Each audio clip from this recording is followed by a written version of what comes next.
Merci. La parole est à Monsieur Sylvain Berrios.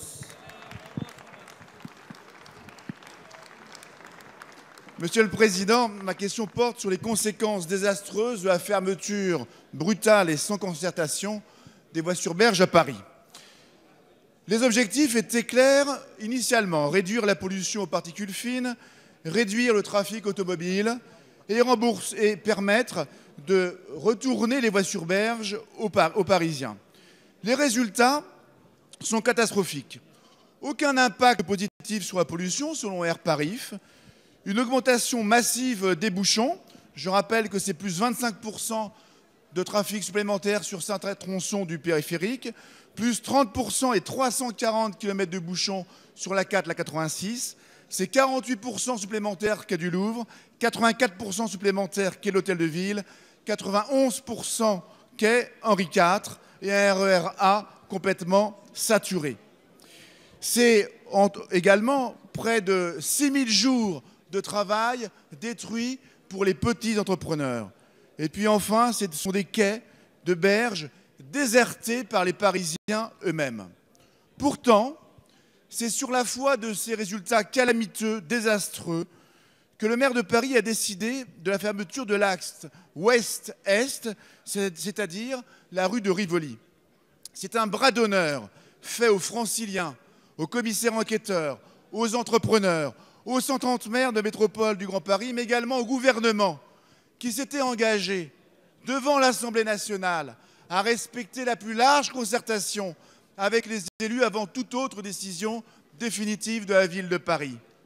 Ces destructions massives en matière d'économie, d'écologie, d'emploi sont catastrophiques pour la région Île-de-France et la métropole du Grand Paris.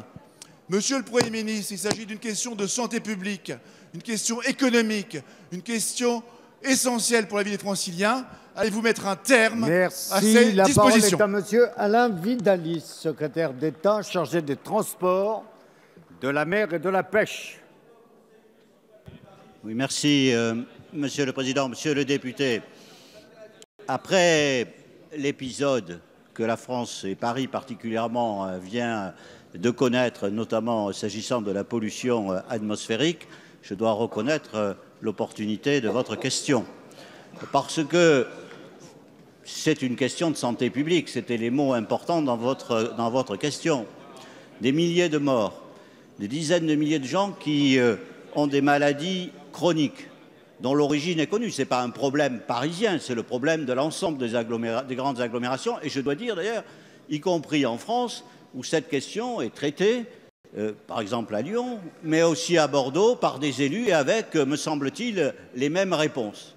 Les mêmes réponses qui sont des réponses en matière de transport collectif, en matière de diminution de la présence dans la voiture. Est-ce que nous avons le choix? Parce que c'est ça la vraie question. Qu'est-ce que vous proposez?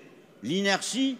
Renvoyer le problème à demain? Mais les maladies n'attendent pas, la pollution n'attend pas. Cette question, elle est devant nous.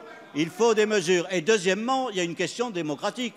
Évidemment, la municipalité de Paris, le maire de Paris s'est présenté aux élections et a été élu avec ce programme-là.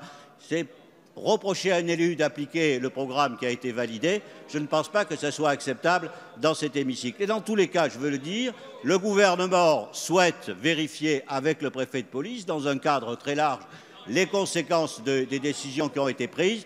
Mais dans tous les cas, je veux le répéter, la position du gouvernement, contrairement à ce que vous souteniez, c'est que dans cette affaire, compte tenu de la gravité des enjeux, l'inertie n'est pas une option.